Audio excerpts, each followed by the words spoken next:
Today's video is sponsored by Picker's Grip. Stop dropped picks and pick rotation while playing with Picker's Grip. Made with all natural ingredients in Virginia. Check out their website to order. When you support my sponsor, this also supports my channel, and it's very much appreciated. Now through March 31st, 2021, enter promo code Robert20 and save 20% off your entire order site-wide. It's been a while, but the time has come once again for yet another Know Your Troll. Know Your Troll. As I record this, I don't remember what episode this would be, 13 or something like that. I haven't done one of these in a while, and I was debating for a while whether or not I would do any more of them, and finally I just decided that this channel is a much more boring place without an occasional Know Your Troll video. So, to be clear, not all of the comments that I'm going to read in this video are troll comments. The ones that are troll comments will be audibly identified with the now infamous Troll. sound. So, let's get started. AJ Suicide says, I don't get why the Marshall Mode 4 or the Hiwatt DR401 are on here. The Hiwatt DR401 is over 600 watts and are effing insanely vicious. It's probably the loudest amp ever. They're over $7,000 a piece. You are probably correct. This is in reference to the loudest amps ever video, and you are correct. I probably should have. Matter of fact, I definitely should have included the Hiwatt DR401. I think I did include. I think I put the 201 on there. It's been a while. I can't recall now, but I thought I put at least one of the Hiwatt amps. But honestly, I forgot about the big one. And like you said, these things are so expensive, and you never see them. Honestly, I just forgot all about it. In the instance of the Mode 4, the Mode 4s are loud, and I own one. I know. The Mode 4s are loud, but they're not that loud. Cluster Fugu says, wasn't that Marshall that made a high-power hybrid amp that pumped out like 350 watts supposedly like a decade or so ago? It was supposed to be some metal monster, but it seems like the ads lasted maybe a week and a half, and it was never heard of again. Well, speaking of the Marshall Mode 4, that is actually the one that you are referring to, I believe. Mode 4 was actually around, and by the time that you guys watch this video, you will have already seen the demo of the Mode 4 that I did last week. But the Mode 4 was around. I think Marshall made it for 4, 5, 6 years. I mean, it had a pretty decent lifespan. It's not, of course, it's not going to go down as one of their classics like the Plexi or the 800 or anything like that. But it had a pretty decent run. It's the thing with the Mode 4, and I said this in that video, people seem to either love them or hate them. And, I happen to love them. I really enjoy that amp. So, it's really versatile. It's a metal amp. That's what it does. It's, not too many blues players are gonna go grabbing those.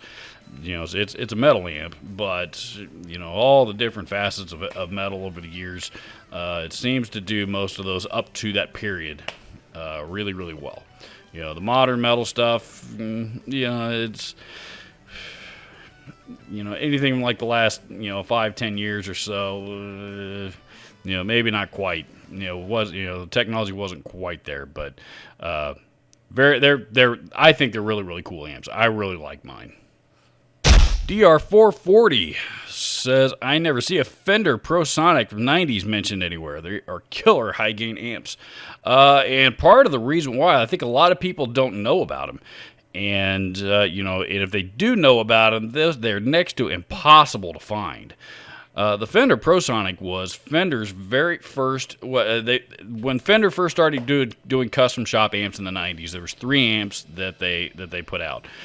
They put out the Vibro King, which John Mayer was really well known for using. There was another one that I cannot recall for the life of me here at the moment, and the third one was the Prosonic.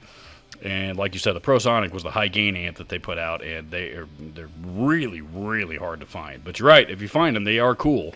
But if you're looking to buy one, they're pretty pricey. In response to the String Butler video, Fix Your Guitar says, you got it installed upside down. I'm going to let you guys in on a little secret. Some of you may kind of suspect, and some of you may have no idea. There are plenty of times when I do something like this just to troll the haters and to piss people off. Putting the String Butler on upside down, playing out of tune from time to time, stuff like that. I get a kick out of it. It's hilarious seeing stuff like that blow up in the comments section. I know that this was not a troll comment. I mean, you weren't the only one that said this. A lot of people commented on that video that you put it on upside down. Yes, I know I did. I did it on purpose. Technically, it is designed to go on either way, depending on the guitar. Now, the Les Paul that I put it on, yes, it was on upside down because the pointy part of the String Butler was actually, sitting on top of the truss rod cover, making the truss rod cover difficult to access, but... This is from George Peristeris. It's painful seeing you struggle to put a sentence together. Almost as painful as it is seeing you struggle to be a decent human being. Gumpy Cognac says the way this guy talks is super annoying and cringe. Well, Gumpy Cognac, I think you meant to say cringe worthy. And also, I have developed a stammer in my speech as I have gotten older. And speaking into a camera while doing YouTube videos has helped me to overcome quite a bit of that, because the video that you commented on is probably 3 years old at least, maybe 4.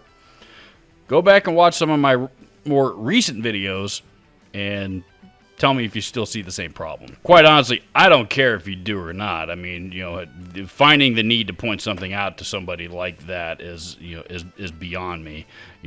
But as another thing YouTube has taught me is, unfortunately, you assholes are definitely out there. Joe Robinson says next he's going to review the 10 best fast food condiments and add his crate to the list. Well, Joe, if you saw the video that went up earlier this week right before this one, you're half right. John Bennett says, this dude sure did work in many different guitar stores. Can't imagine why he didn't stick at any particular one. If one guitar store for one company for a long time is the equivalent to many different guitar stores, then I suppose you're right. John Burris says, I got a question for you. Who makes a combo electric guitar amp that has a right amplifier and left amplifier so you can go in and stereo and actually get stereo signal right and left? In the 80s, I owned a PV stereo chorus amplifier. It had a right side and a left side, if I remember right. It had 12-inch speakers. It was a true stereo amplifier. Does anybody make true stereo amplifiers anymore? I'm not talking about Marvel amplifiers where you plug your guitar in and it magically makes it in stereo. I'm talking about a true guitar amplifier combo, but it right channel and left channel. To this very day, I regret getting rid of my PV stereo chorus amplifier. They're few and far between these days, to be honest. And really that PV stereo chorus off the top of my head is about the only one I can think of. The Roland JC120 might have that feature on it. I'm not sure. I could be wrong. It may. I would. Honestly, I need to look it up, and it seems like at one time anyway the JC120s did. I don't know if they do anymore. And the truth is, it's kind of a redundant feature. Unless you got to have two speakers right next to each other working in stereo. But I can't. For my applications anyway, I can think of very few of anything that I would need that for. That said, the PV stereo chorus, whether you whether you use the stereo feature on it or not, the PV stereo chorus is a killer amplifier. That is one of the best solid states that PV ever put out. Just in Time says it's funny. Some people think Guitar Center / pawn shops want to pay full used price for their bullshit. I've always sold my stuff on eBay if I expected to sell it to someone that would pay what it's worth to someone keeping it. I reckon I'm just smarter than some. You know, if you want some entertainment, read the comments section of that video. This video is this is in reference to my Guitar Center used gear video that I put out a long time ago. And I ought to, and I still get comments on that video all the time, people complaining. And I ought to do a video just on comments from that video because it's absolutely hilarious, and it kills me how people just don't expect a business like Guitar Center or any other for that matter to make a profit on the gear that they invest in to resell. It just, I cannot understand why people can't wrap their brain around that. Cameron Steele says, what do you think about the Marshall M8 all-tube amp? I'm going to be honest with you, and I've got a feeling that you asked me that question because you likely recently acquired one. And this is not meant to make you mad or anybody that owns it or likes it mad, but I think they're terrible. I'm a Marshall guy. I love Marshall amplifiers, but the MA series amps were probably the worst sounding tube amps that they've ever put out by a wide margin. I didn't care for them at all. I thought they sounded muddy, and the speaker cabinets they put out to go with them were cheaply made with real cheap speakers in them, and they were just terrible. I don't care for the sound of them at all. And the price range of this, and I think Marshall's already discontinued them. The price range that they sold in, you could buy one of those heads brand new for about $600 10 years or so ago. In that price range, honestly, I mean, you could get a, at the time, one of the B52 heads that I've always really really liked, either the AT100 or the ATX 100. Let's see, the PV. Used PV, 6505s and 5150s were selling for about that much at that time, all over the place. Even at that time, you could pick up a Blue Voodoo for half of that price. There's a lot of great tube amps out there that you can find, on a really really, really affordable prices. I did a video not too long ago about the most affordable tube amps ever. I'll link that up down in the description so you can check it out. Keith Clark says, did you ever work at GC? You must be new here. Matthias Jan Brungers. I realize it's probably pronounced Jan, but I'm going to call you Jan. Is that okay with you, Jan? Says, Jesus, that was a bad review. Guitar out of tune, and you don't really have the skills to use a reverb properly. You seem to be extremely clueless how to use the sounds. Shimmer for slow, beautiful guitar parts, the slapback for rockabilly, and so on. I'll tell you what, Jan, let's go check out your channel, shall we?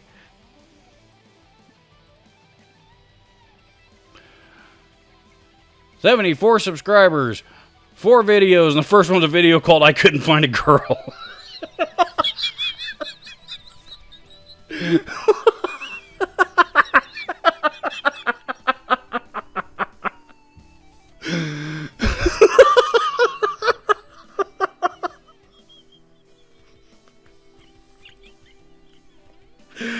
Oh, Jan.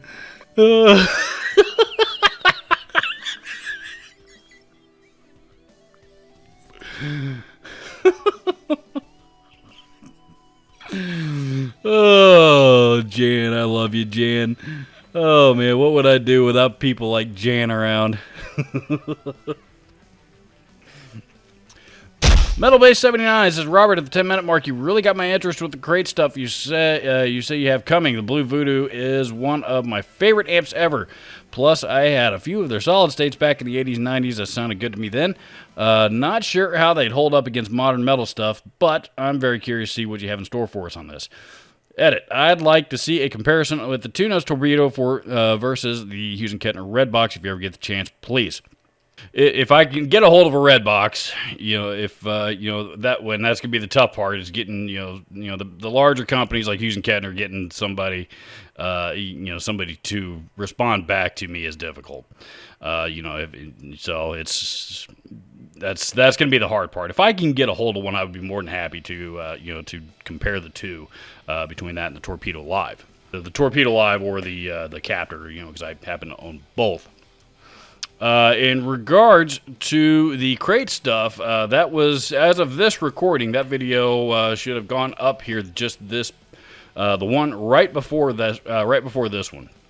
It's not titled that way because that's part of it, but I will. I'll tell you, go back one video, and I'll post a link to it down in the description, and you can see what I was talking about there, and I don't want to spoil anything if you haven't already seen it, so, there's also that.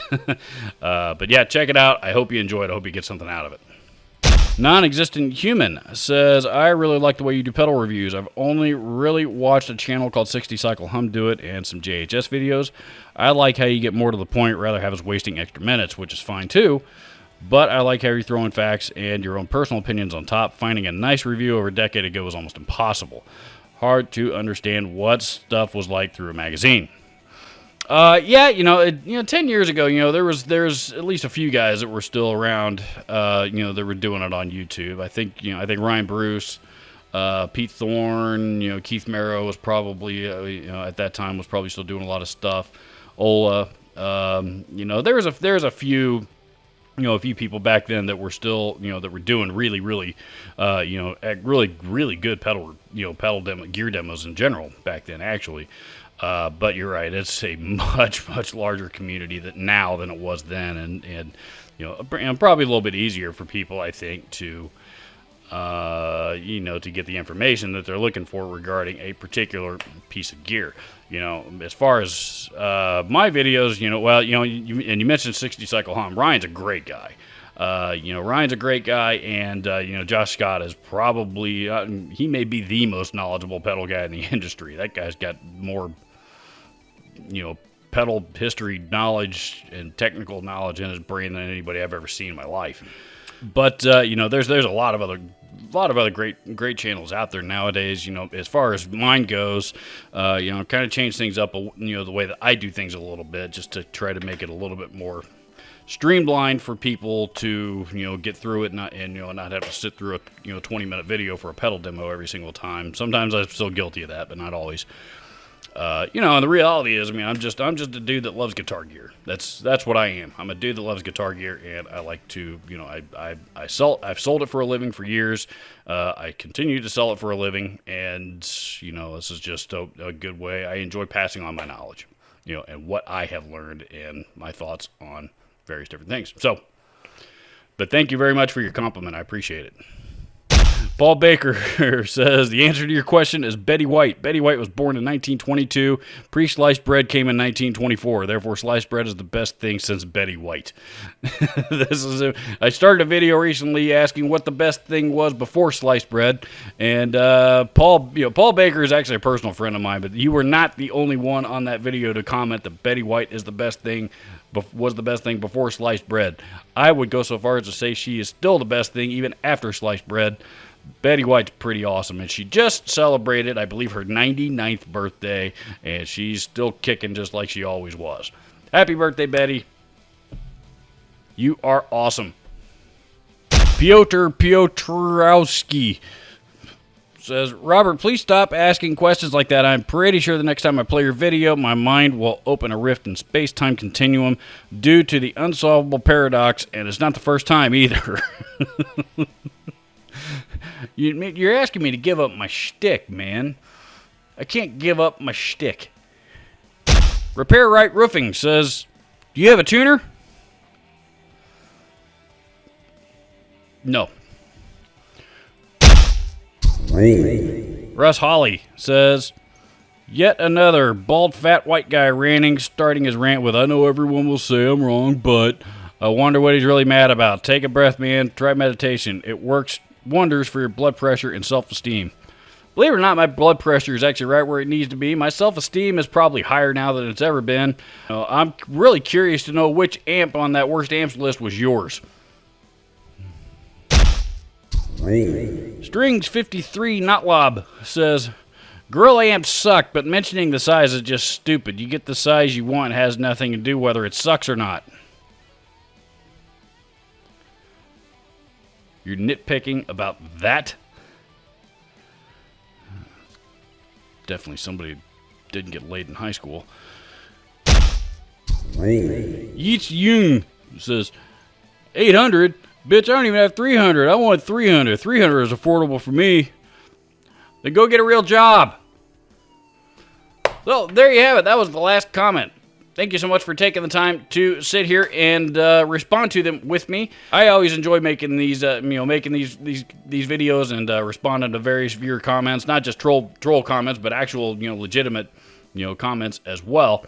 And yeah, it's fun for me. I needed a break for a while, but time to get back to it. Thank you so much for watching. Adios.